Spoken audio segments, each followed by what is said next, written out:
नारायणसमारम्भां शङ्कराचार्यमध्यमाम् अस्मदाचार्यपर्यन्तां वन्दे गुरुपरम्परां। श्री गीर गणेश गुरुभ्यो नमः। प्रातस्मरणीय जगद्वन्द्य अस्माकं ब्रह्मलीनान् गुरुवर्यान् संस्मृत्य मंचोपरि परिविराजमानाः द्वारका शारदापीठाधीश्वराः जगद्गुरुशङ्कराचार्याः तेषां पादपद्मेषु प्रणामः। अत्र उपस्थिताः सतीर्थ्याः अस्माकं भ्रातरः महात्मनः अन्तेवासिनः देव्यः सज्जनाश्च। अद्य संस्कृतदिवसः। दिवसं मनसि कृत्य अधुना सर्वे अत्र एकत्रिताः वयं सर्वे। संस्कृतं तु सर्वासु भाषासु इयं भाषा अतीव मनोरमा विद्यते। उक्तञ्च भाषासु मधुरा मुख्या दिव्या संस्कृतभारती। इयं संस्कृतभारती कीदृशी अस्ति? भाषासु मधुरा अस्ति, मुख्या अस्ति, दिव्या अस्ति। अस्याः उच्चारणेन संस्मरणेन अस्माकं जीवनं दिव्यं मधुरं च भवति। संस्कृतभाषायाः ज्ञानं किमर्थम् आवश्यकम् अस्ति? यतः अस्माकं ये धर्मग्रन्थाः सन्ति ते सर्वे संस्कृतभाषायाम् एव सन्ति। यतः धर्मस्य मूलं किम् अस्ति? धर्मस्य स्पष्टतया उल्लेखः कस्मिन् विद्यते? तो सर्वेषां मूलम् अस्ति वेदः। वेदो किलो धर्ममूलं।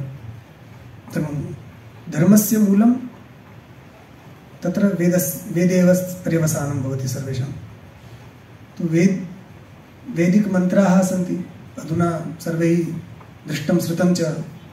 अस्माकं पाठशालायां ये पठन्ति छात्राः तैः अधुना मन्त्रोच्चारणं कृतं। जज्जाग्रतो दूरमुदयति देवं ततो सुप्तसत्थैवेति इत्यादिकम्। एते मन्त्राः कस्मिन् भाषायां सन्ति? एते सर्वे संस्कृतभाषायां सन्ति। वेदस्य भाषा का अस्ति? संस्कृतभाषा अस्ति। अन्यत् वेदानन्तरं स्मृतयः सन्ति। मन्वादि धर्मशास्त्रेषु तत्र मन्वादि स्मृतयः सन्ति। श्रुतिः इति वेदः, स्मृतिः इति मन्वादि धर्मशास्त्रम्। तु एताः सर्वाः स्मृतयः अपि संस्कृतभाषायामेव निबद्धाः सन्ति। तदनन्तरं पुराणानां गणना भवति। तु 18 पुराणानि प्रसिद्धानि सन्ति। भागवत, श्रीमद्भागवत आदि 18 पुराणानि सन्ति। उपपुराणानि अपि सन्ति। ते सर्वे अपि संस्कृतभाषायाम् एव निर्मिताः, ग्रथिताश्च। तदनन्तरं बहवः विद्वांसः सञ्जाताः संस्कृतभाषायाः। कालिदास प्रभृतयः अन्येपि। तैः काव्यानि, नाटकानि, चम्पूकाव्यम् इत्यादिकं सर्वं रचितमस्ति। संस्कृतसाहित्यम् अतीव बृहत् विद्यते। एतत् सर्वं संस्कृतभाषायामेव अस्ति। तु अनेन किं ज्ञायते? अस्माकं सर्वं यद् अमृतमस्ति तत् सर्वं संस्कृतभाषायामेव अस्ति। यतः भगवद्गीता, वाल्मीकिरामायणं सर्वं संस्कृतभाषायाम् अस्ति। अतः वयं यदि धर्मज्ञानं प्राप्तुम् इच्छामः चेत् संस्कृतभाषायाः ज्ञानम् अतीव आवश्यकम् अस्ति। विना भाषायाः ज्ञानेन वयं वस्तुतः धर्मस्य यत् तत्त्वम् अस्ति तद् ज्ञातुं न शक्नुमः। अतः भाषाज्ञानम् आवश्यकम् अस्ति। अन्यत् पूर्णिमा निमित्तम् इदम् अधुना आयोज्यते। तो पूर्णिमा, श्रावणी पूर्णिमा, तो अत्र संस्कृतदिवसरूपेण तस्य प्रसिद्धिर्विद्यते एव। रक्षाबन्धनम् इत्यादिकमपि सर्वं सञ्जातं। पूर्णिमायां भगवतः विष्णोः अवतारः अपि सञ्जातः। भगवता विष्णुना हयग्रीवरूपेण अवतारं स्वीकृत्य वेदानाम् उद्धारः कृतः। असुरस्य वधं कृत्वा वेदानाम् उद्धारं कृत्वा ब्रह्मणे तत्सर्वम् अयच्छत्। अतः वेदोद्धारकरूपेण हयग्रीवस्य स्मरणं भवति। श्रीविद्यायाम् अपि तेषाम् अतीव महत्त्वं विद्यते। अस्माकं श्रीविद्यायां याः ये साधकाः सन्ति तेषां कृते भगवतः हयग्रीवस्य आराधना अतीव विशिष्टा विद्यते। अतः ते आचार्यकोटौ अपि तेषां गणना विद्यते। तु पूर्णिमा अपि अतीव विशिष्टा अस्ति। वस्तुतः अस्माकं जीवने संस्कृतस्य वयं सर्वे सनातनधर्मानुयायिनः सर्वे हिन्दूशब्देन अधुना सर्वे उच्यते हिन्दू इति। तो अस्माकं सर्वं संस्कृतभाषायामेव भवति। जन्मतः जन्मप्रभृति मृत्युपर्यन्तं मृत्यु अनन्तरमपि संस्कृतभाषायाः आवश्यकता अस्ति। यथा हिंदी भाषायां बीमा भवति, जीवन के साथ भी और जीवन के बाद भी नहीं, हम दूसरा बोल जीने के बाद मरने के बाद भी इत्यादिकम् उच्यते। तो इयं भाषा अपि जीवनेन साकमपि मृत्योरनन्तरमपि अस्याः आवश्यकता विद्यते। यदि उच्यते क्या रीत्या, तो पश्यन्तु, यदा बालकस्य जन्म भवति तदा तस्य कर्माणि भवन्ति, जातकर्मादिकम् अन्य यत्किमपि भवति, नामकरण संस्कारणं भवति, कर्णवेदादिकं सर्वं यज्ञोपवीतं भवति, विवाह संस्कारादिकं भवति, सर्वं संस्कृतभाषायामेव भवति। तत्र मन्त्रोच्चारणं का करिष्यति? ब्राह्मणान् आहूय तेभ्यः दक्षिणां दत्वा ते मन्त्रोच्चारणं करिष्यति, तो तेन मङ्गलं भविष्यति। शान्तिपाठादिकं कुर्वन्ति, स्वस्तिवाचनं कुर्वन्ति, एतत् सर्वम् आवश्यकम् अस्ति। विवाहं कुर्वन्ति जनाः अधुना तु तत्र कोर्ट् मध्ये गत्वा हस्ताक्षरं कृत्वा विवाहादिकं भवति। तत् शास्त्रीयदृष्ट्या तस्य मान्यता नास्ति।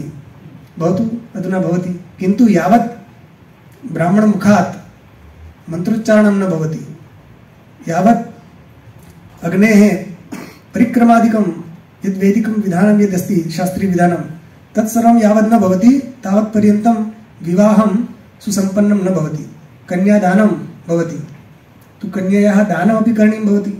अत एव तस्य कन्यायाः पिता वदति, इमां लक्ष्मीरूपां मम कन्यां विष्णुरूपाय वराय तुभ्यम् अहं सम्प्रददे इत्यादिकम् उक्त्वा स्वां कन्यां योग्याय वराय स यच्छति।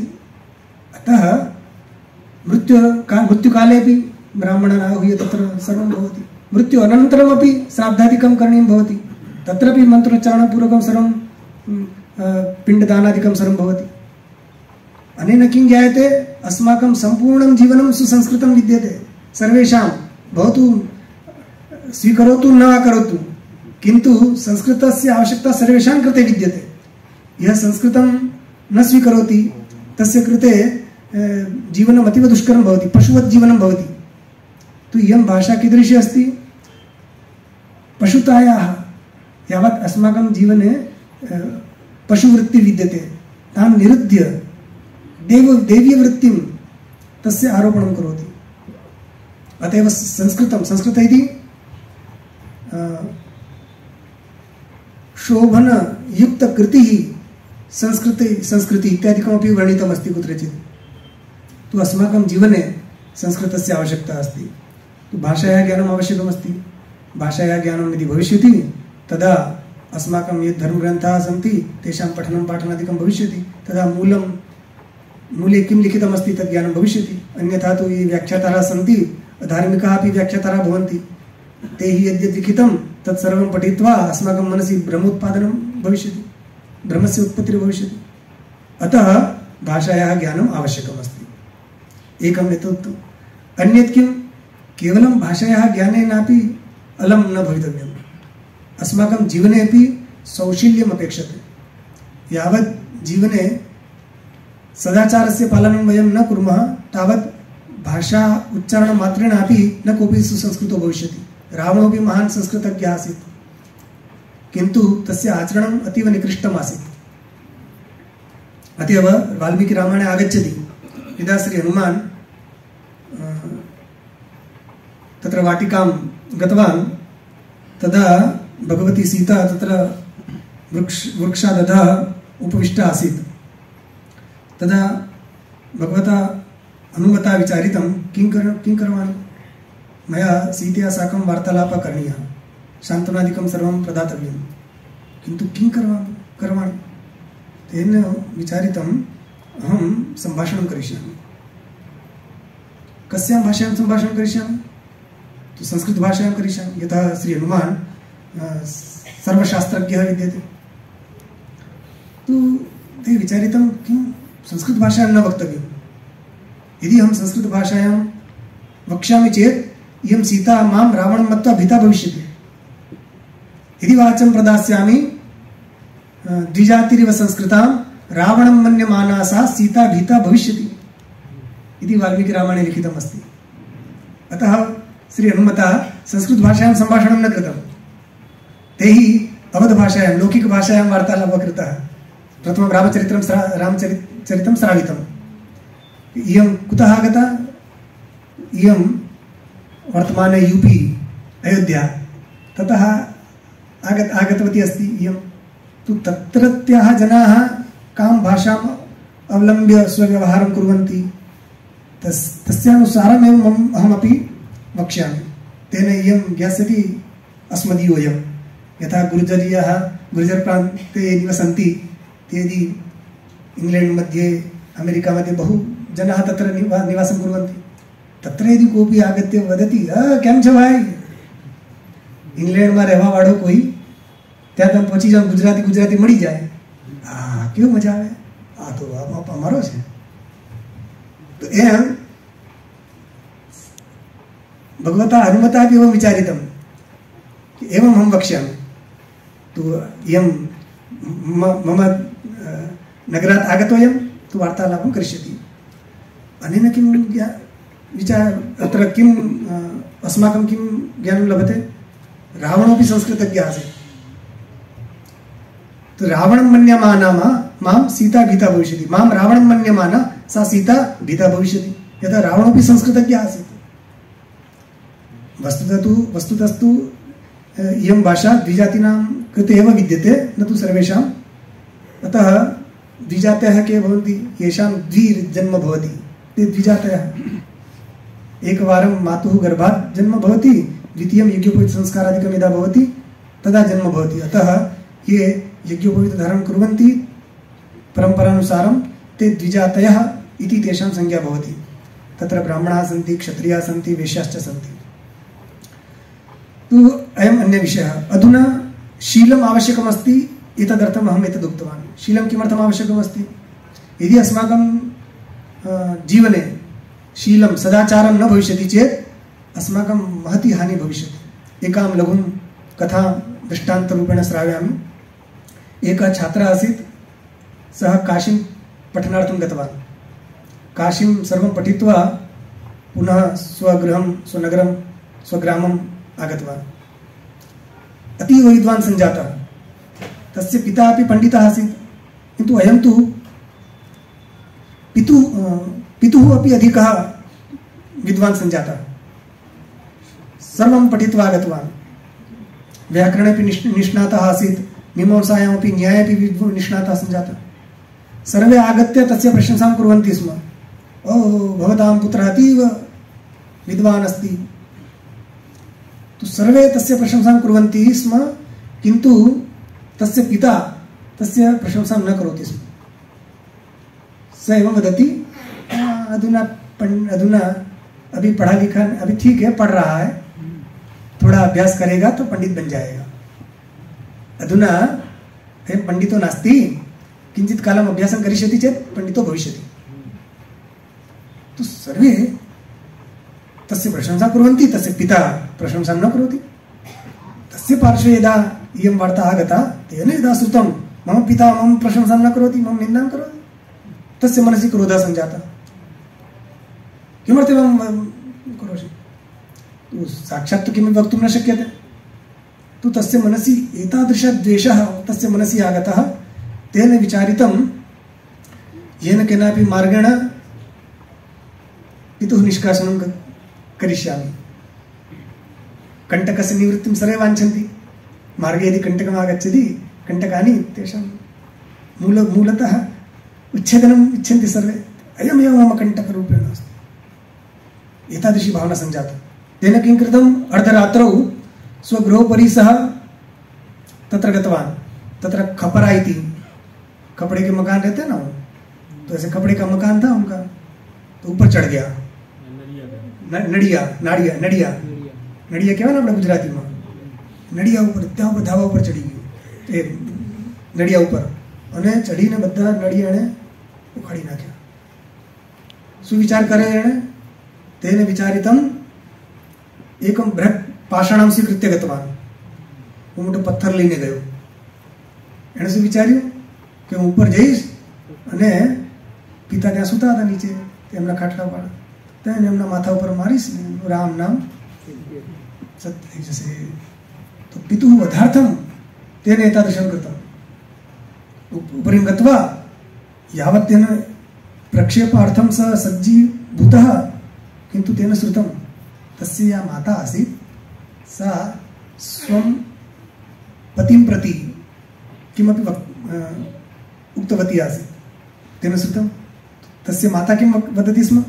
सा उक्तवती, भो स्वामिन्, भवद्भिः किमर्थम् एतादृशम् उच्यते? मम पुत्रः अतीव विद्वान् सञ्जातः।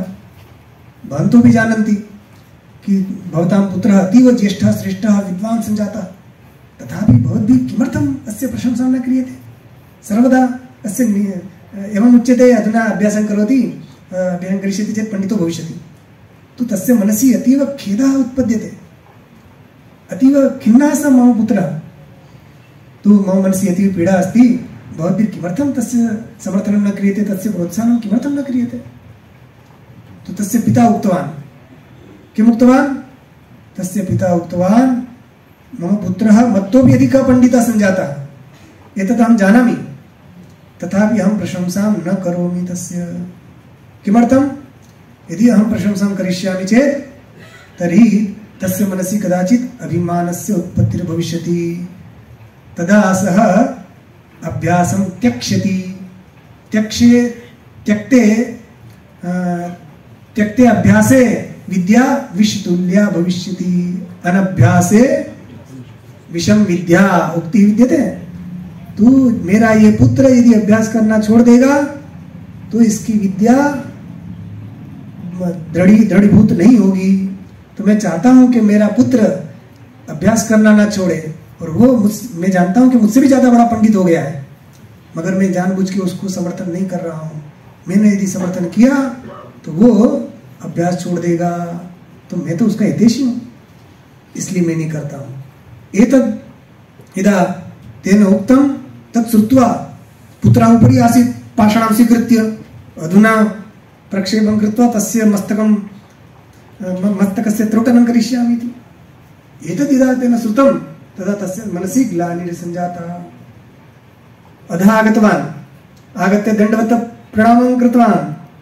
प्रणम्य उक्तवान्, पिता हे भो पितः, भवद्भिः सम्यक् उक्तम्, अहम् अधुना पर्यन्तं पण्डितो न जातः। किमर्थम्? यदि मम मनसि यदि अहं विद्वान् अभविष्यं तर्हि एतत् कृत्यं किमर्थं करणार्थम् आगमिष्यम्? अतः मम विद्या, मैं यदि सही में विद्वान होता तो मैं ऐसा कृत्य करने के लिए आता। आप जो कह रहे थे वो बिल्कुल सही है, अभी मैं विद्वान नहीं बना हूं, ऐसा कहकर दंडवत लौट गया। तब उनके मन में आया, पिता ने उनको गले लगाया, कहा बेटा तुम मुझसे भी ज्यादा विद्वान हो गए हो, तुम अभ्यास न छोड़ो, इसलिए मैंने ये तुमको शिक्षा दी। ये हो गई कथा। इसका सार क्या निकला? अस्य सारः एवम् अस्ति, विद्यापि आवश्यकी विद्यते, विद्यानन्तरं तस्य अभ्यासोऽपि आवश्यकः विद्यते। अतः सौशील्यं, शीलस्य आचरणस्य प्रमुखता विद्यते। आचारहीनं न पुनन्ति वेदाः, वेदाः अपि आचारहीनं पुरुषं न पुनन्ति। अतः भाषायाः अपि ज्ञानम् आवश्यकम् अस्ति, सदाचारस्यापि आवश्यकम् अस्ति। अत एव धर्मस्य लक्षणं किम् इति यदि पृच्छ्यते चेत् अस्माकं शास्त्रेषु लिखितम् अस्ति, श्रुतिः स्मृतिः सदाचारः स्वस्य च प्रियमात्मनः एतत् चतुर्विधं प्राहुः साक्षात् धर्मस्य लक्षणम्। धर्मस्य लक्षणेषु श्रुतिः अपि विद्यते, स्मृतिः अपि विद्यते, अनन्तरं सदाचारः। सत्पुरुषाणां यः आचारः स सदाचारः। श्रुतिस्मृत्यनुसारं येषाम् आचरणं विद्यते तद् आचरणमपि अस्माकं कृते प्रमाणभूतं भवति। किन्तु श्रुतिस्मृतिरहितं तद्विरुद्धं येषाम् आचरणम् अस्ति, स भवतु कोऽपि भवेत्, तस्य आचरणम् अस्माकं कृते प्रमाणभूतं न भवति। अतः अस्माकं जीवनेपि सुसंस्कृतता यथा आगच्छेत् तथा अस्माभिः प्रयत्नः करणीयः। तदर्थमेव इयं भाषा अस्ति, एतदर्थमेव संस्कृतदिवसस्य आयोजनं तस्य वयं सर्वे प्रतिवर्षं कुर्मः इत्युक्त्वा जगद्गुरुं प्रणम्य अत्रैव अहं विरमामि। ओम्।